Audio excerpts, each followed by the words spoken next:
ATS ખાતે ફરજ બજાવતા ઇન્સ્પેક્ટર પીબી દેસાઈને એક બાતમી મળી હતી કે ભરૂચના દહેજ ખાતેમાં એક ફાર્માસ્યુટિકલ કંપની છે જ્યાં મિસલેનિયસ જોબ વર્ક થાય છે અને એ કંપનીનો જે ચીફ કેમિસ્ટ છે ઓપરેટર છે પંકજ રાજપૂત એ ટ્રામાડોલ ટેબ્લેટ બનાવવા માટે જે ટ્રામાડોલનો એપીઆઈ હોય છે એ ત્યાં બનાવી રહ્યો હોય છે અને એની પ્રોસિજર પણ ત્યાં થતી હોય છે. એ ઇન્ફોર્મેશન એ એસપી કે સિદ્ધાર્થ અને ડીવાયએસપી હર્ષ ઉપાધ્યાય સાથે શેર કરી. એના પછી એક ડિટેલ ટીમ બનાવવામાં આવેલી જેની અંદર ટેકનિકલ સબ ઇન્સ્પેક્ટર અને અમારા બીજા અનામ સબ ઇન્સ્પેક્ટર જોડાયા. આ ટીમ દ્વારા ટેકનિકલી અને હ્યુમન રિસોર્સ મારફતે આ ચીજની ખરાઈ કરવામાં આવેલી અને તે જગ્યા ઉપર રેડ કરવામાં આવેલી. એ જગ્યા ઉપર જ્યારે અમે રેડ કરી તો અમને જાણવા મળેલ કે જે પંકજ રાજપૂત છે એ ત્યાં જે ટ્રામાડોલ ટેબ્લેટ બનાવવા માટે જે ટ્રામાડોલનો એપીઆઈ હોય છે એની લાસ્ટ સ્ટેજનો લિક્વિડ જે છે એટલે લિક્વિડ ફોર્મમાં ટ્રામાડોલ કહી શકાય એ નો પ્રોડક્શન કરી શક્યો હતો અને એની આશરે 1410 લીટર જે જથ્થો છે ત્યાંથી અમે સીઝ કર્યો હતો. એ 1410 લીટર જે જથ્થો છે એનાથી લગભગ 400 KG plus tramadol powder pure ફોર્મમાં બની જાય છે અને એની આંતરરાષ્ટ્રીય માર્કેટમાં કિંમત અંદાજિત 31 કરોડ હોય છે. જ્યારે એમાં ડિટેલ પૂછપરછ કરવામાં આવેલી કે ભાઈ આ પંકજ રાજપૂત કોના માટે બનાવતો હતો તો એ દરમિયાન જાણવા મળ્યો કે એક મારુતિ બાયોજેનિક કંપની છે એ બેસિકલી મોટાભાગે ટ્રેડિંગનું કામ કરે છે. એમાં એક નિખિલ કપૂરિયા નામથી એક આરોપી છે. એ માણસે આજે પંકજ રાજપૂત છે આને કન્વિન્સ કર્યા હતા કે ભાઈ આપણે આ પ્રોડક્શન ટ્રામાડોલ પાવડરનો કરવો છે. એ પછી આગળની જ્યારે એનાથી અમે હાલ સુધી અમે નિખિલ કપૂરિયાની પણ ધરપકડ કરી ચૂક્યા છીએ. એની આગળ જ્યારે ડિટેલથી આનાથી પૂછપરછ કરવામાં આવેલી તો આનો જે રો મટીરિયલ હતો એ શ્રીજી સાયન્ટિફિક કરીને સરખેજમાં એક કંપની છે જેનો માલિક હર્ષદ નામથી છે. એના મારફતે રો મટીરિયલ લેવતા હતા, એ ટ્રામાડોલ એપીઆઈ તૈયાર કરતા હતા અને ફરીથી આ પ્રોડક્ટ જે તૈયાર થયા પછી હર્ષદને આપતા હતા. હર્ષદ આગળ બીજા બે આરોપીઓ છે જેમાં એક કેવલ ગોંડલિયા છે અને એક હર્ષિત છે. એ બંનેના કોન્ટ્રાક્ટમાં હતો. આગળની પ્રોસિજર આ લોકોએ કેવલ ગોંડલિયાના કહેવાથી છત્રાલ ખાતે એક કંપની છે ડેનાકોર, એ ડેનાકોરમાં બે બ્રધર્સ છે આનંદ પટેલ અને અંકિત પટેલ. એ લોકોના પાવડર ફોર્મનો એપીઆઈ આપતા હતા અને એ જગ્યા ઉપર એ જે પાવડર ફોર્મ છે એનો ટેબ્લેટ બનાવીને પેકેજિંગ કરીને આગળ એ ફરીથી કેવલ ગોંડલિયાના કહેવા પ્રમાણે જે જગ્યા મોકલવાનો હતો એના વેરહાઉસમાં ત્યાં મોકલતા હતા. તો હાલ પૂરતો અમે જે પંકજ છે અને નિખિલ કપૂરિયા છે આને અરેસ્ટ કરી ચૂક્યા છીએ. બીજા બધા પણ જે લાઈનમાં આરોપીઓ છે એ પણ અમારી નજરમાં છે અને એની પૂછપરછ પ્રારંભિક રીતે ચાલી રહી છે. ડિટેન અમે એને કરી લીધા છે. વિથ ડ્યુ પ્રોસેસ અમે એના પણ અરેસ્ટ કરીશું.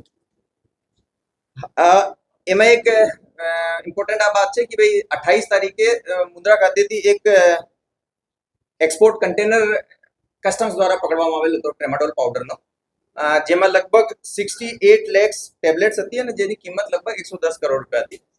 તો આ જે ટ્રામાડોલ પાવડર જે આપણે સીઝ કર્યા છે આ બેસિકલી આ જ ગેંગ દ્વારા એક્સપોર્ટ કરવામાં યુઝ કરવામાં આવતો હતો.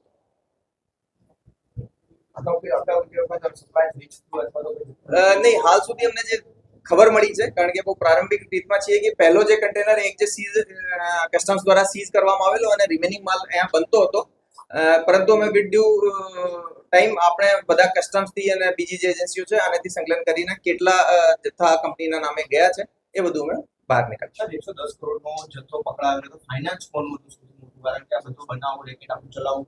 હા, એની અંદર મુખ્ય જે આરોપી છે કેવલ ગોંડલિયા અને હર્ષિત છે, જે બેસિકલી હાલ અમારી પકડમાં નથી. બીજા બધા આરોપી અમે પકડ્યા છે. તો મુખ્ય જે સૂત્રધાર છે એ બે લોકો છે. એના અલાવા જે બીજા આરોપીઓ છે એનો દરેકનો એક ભાગ છે. કોઈ એ પ્રોડક્શન કરતો હોય તો એના જોબ વર્કના માર્કેટ પ્રમાણે એક ઇલીગલ દવા બનાવવા માટે જેટલો જોઈએ એનાથી વધારે પૈસા મળતા હતા. પછી જે ટ્રેડર્સની ચેનલ છે એ ટ્રેડર્સની ચેનલ પણ આપનો ભાગ રાખીને પછી આગળ ફાઇનલી કેવલને સપ્લાય કરતા હતા. સર, ટ્રામાડોલ શું છે, શેના માટે ઉપયોગ થાય છે અને કઈ કઈ જગ્યાએ એની ડિલિવરી સપ્લાય થતી છે, કઈ રીતે આનું મેળવવું? હું આપણે કીધું કે એ અહીંયા સુધી જે એક કારણ કે એનો જે મેન કિંગપિન છે એ કેવલ હતો અને કેવલ હાલ ફરાર છે. અને મોટા ભાગે જે આપણે એક બીજો કેસ જે મળ્યો છે જે કે એક્સપોર્ટ ઓરિએન્ટેડ હતો, તો હાલ પૂરતો અમારો જજમેન્ટ આ છે કે ભાઈ એ એક્સપોર્ટ માટે યુઝ કરતા હતા, લોકલ એવી કોઈ સીલ અહીંયા કરતા ના હતા. પરંતુ એ બધા આરોપીઓને હાલ પૂછપરછ ચાલુ છે, જેમ આગળ આવશે અમે આપને કહીએ. 110 કરોડનો જથ્થો જવાનો ક્યાં હતો? What's the- એ આફ્રિકન કન્ટ્રીઝમાં જવાનું. ઓકે એ લોકોએ હાલ દુબઈના જે માણસ છે એના બાબતમાં બહુ ડિટેલથી કહી નહીં રાખ્યા, પરંતુ પ્રાથમિક રીતે જે આ લોકોનો નેક્સસ છે એ ત્યાંના લોકલ પેડલર સાથે મળીને ધંધો કરવાનો હતો. આવું પ્રાઇમા ફેસી લાગે છે.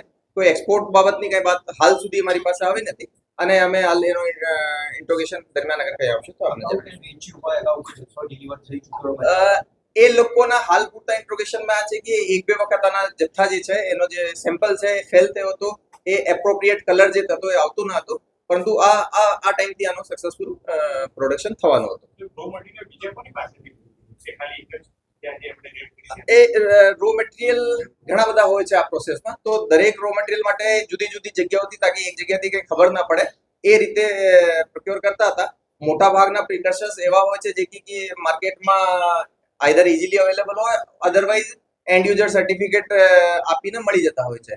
તો એ આધારે એ લોકોએ પ્રોક્યોર કર્યા હતા. સાહેબ, મોહમ્મદ યુનુસનો તો background હતું, એ તો દુબઈમાં હતો, ત્યાંથી નીકળ્યા. બીજો જે વ્યક્તિ એ બેસિકલી જે બીજો આરોપી છે એ આનો ખાસ ભાઈ છે અને ભાઈ થવાના લીધે એ પણ દુબઈ એક બે વખત ટ્રીપ કરી છે, પરંતુ એનો સ્મગલિંગનો આવો ઇતિહાસ જણાઈ આવેલ નથી.